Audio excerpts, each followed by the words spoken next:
in the heart of Hollis, Queens, where the streets had rhythm but the rent was always due. A young kid named Daymond John was learning the language of survival. This wasn't the shiny New York City you see in movies. This was the grind, the grit, the chaos of the 1980s. Sirens in the distance, graffiti-covered trains, hip-hop blasting from every corner, and behind it all, the echo of struggle. Daymond grew up in a world where poverty wasn't a phase, it was reality. His mom was a single parent, holding the family together with sheer willpower. She worked multiple jobs just to keep the lights on. While Daymond learned early that nothing in life comes easy. He watched her wake up before sunrise, exhausted but unbroken. And somewhere deep inside, he made a silent promise. He'd make her proud someday. Money was tight, opportunities were tighter. He didn't have a rich uncle, a fancy school, or a backup plan. What he had was hustle, raw, unapologetic hustle. While other kids dreamed about what they wanted to be, Daymond was busy figuring out how to make a few bucks just to get by.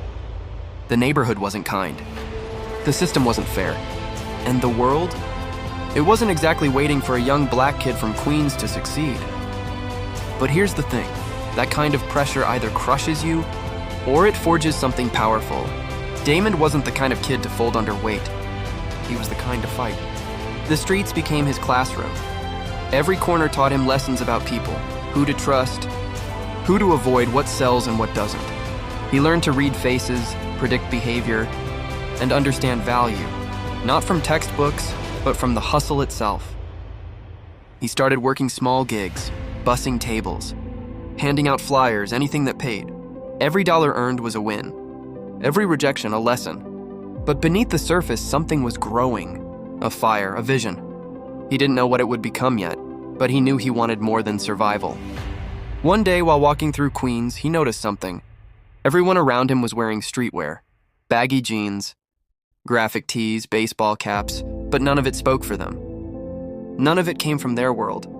It was like the streets had no brand of their own. That idea stuck with him. It was small, fragile, but it felt real. Maybe he could change that. Maybe he could create something that represented his people, his culture, his grind. But dreams are cheap. Execution costs everything. And in a world where every bill was a fight, dreaming big was dangerous. Still, Daymond had made up his mind. He wasn't waiting for permission. He was going to start. He didn't know it yet, but this was the moment that would set everything in motion. The start of a journey that would take him from a broke kid in Queens to one of the biggest names in fashion and business the world had ever seen. He didn't come from a silver spoon, more like a cracked plate in a broken kitchen. Daymond John's journey wasn't just about ambition, it was about survival. By the time most kids his age were chasing dreams, he was chasing opportunity. Any opportunity that could keep him one step ahead of failure. Hollis, Queens, in the same neighborhood that raised legends like Run DMC was his classroom. The streets taught him hustle before business school ever could. And when the hip-hop wave exploded in the late 80s, Daymond felt something stirring in the air. A new culture, a new identity, and maybe a new chance.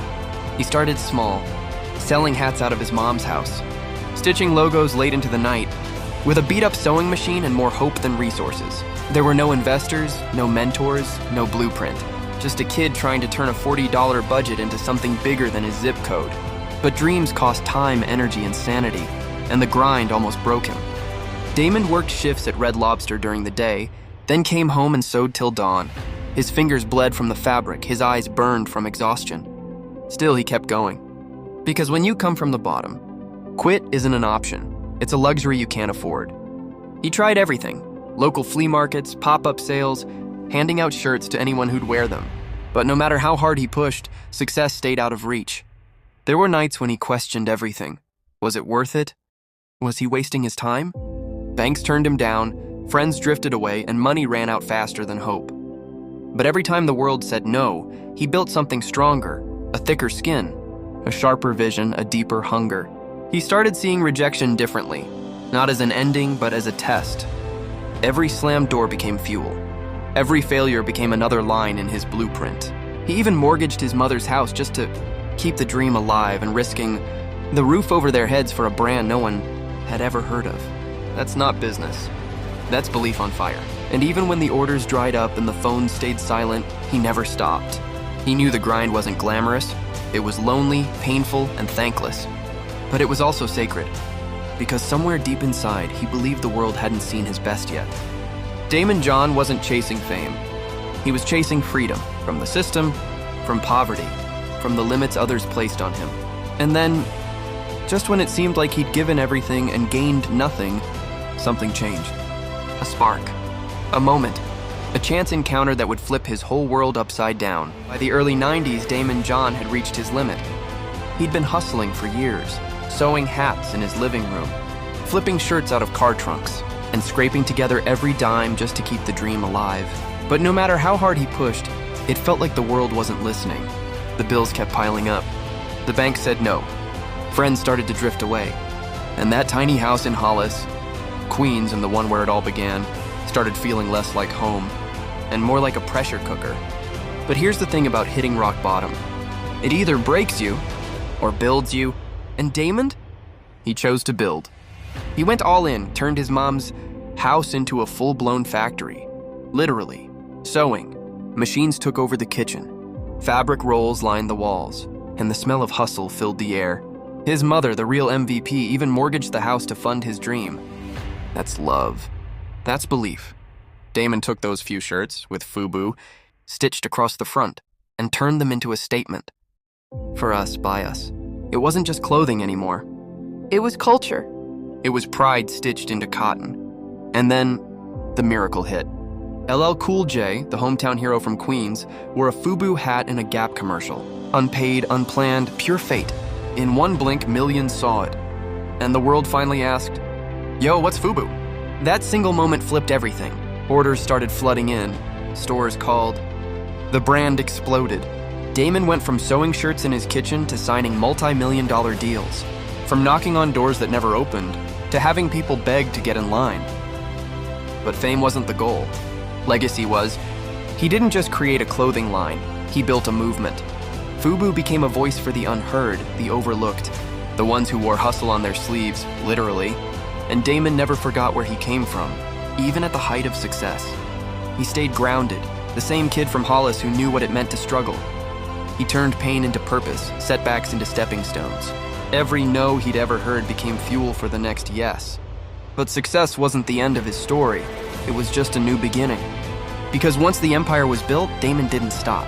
He took his street smarts from Queens and walked straight into the Shark Tank. The same man who once begged for investment was now sitting on the other side of the table, deciding who got their shot. From rock bottom to boardroom, Daymond John didn't just change his life. He changed the game. But the spotlight comes with shadows. Because when the empire grows, so do the challenges waiting in its cracks. And for Daymond, the next battle wasn't about business, it was about balance. By the time FUBU became a global phenomenon, Daymond John had everything a hustler from Queens could dream of: money, fame, respect. But success has a funny way of testing people, not with failure, but with comfort. Because when the grind stops hurting, that's when it starts slipping away. Daymond found himself running a multi-million-dollar empire, traveling the world, shaking hands with icons, but deep down, he was still that kid from Hollis who couldn't stop hustling. He didn't want to slow down. He couldn't. The hunger was wired into him. But behind the bright lights and big contracts, cracks began to form. FUBU was everywhere, in music videos, malls, magazines, but fashion is a beast that never sleeps. Trends change fast, and the same streets that crowned you can take your throne back overnight. Competitors started catching up. Sales dipped. The hype began to fade. Daymond watched as the empire he built, the one born out of struggle and stitched with pride, started feeling fragile. He had two choices: fade quietly or reinvent himself once again. And Daymond John never backed down from a challenge, so he pivoted. He took his street smarts, his branding genius, and his unshakable hustle, and aimed it somewhere new, the business world itself. That's when the next chapter of his story began, the chapter the world knows best. He joined a little show that was just starting out called Shark Tank. At first, people didn't know what to expect. The streetwear mogul from Queens sitting beside billionaire investors? It sounded wild. But the moment Daymond opened his mouth, the world understood. He wasn't just another rich guy throwing cash at ideas. He was the people's shark. The one who'd lived the grind, felt the pain, and fought for every single dollar. He brought heart, hustle, and street logic to the tank. cutting through the polished business talk with raw honesty. He knew exactly what it meant to have nothing but a dream, and that authenticity made him stand out.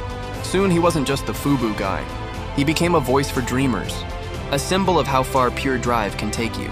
But with fame came new pressures, bigger expectations, non-stop attention, and the weight of inspiring millions.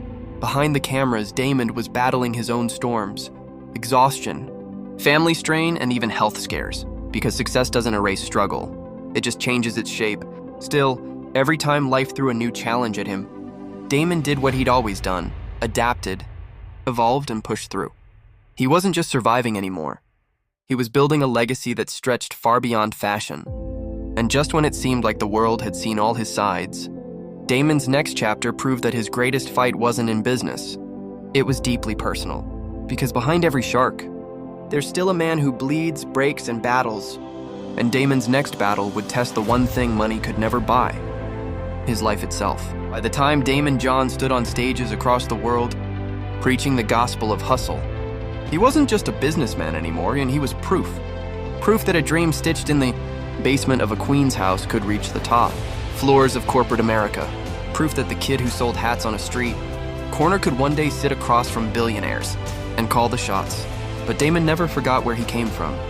He knew success wasn't just about the money, it was about the message. That no matter where you start, you can rewrite your story if you're willing to bleed for it. He turned his grind into a blueprint, the power of broke, a mindset that said, you don't need money to win, you need hunger.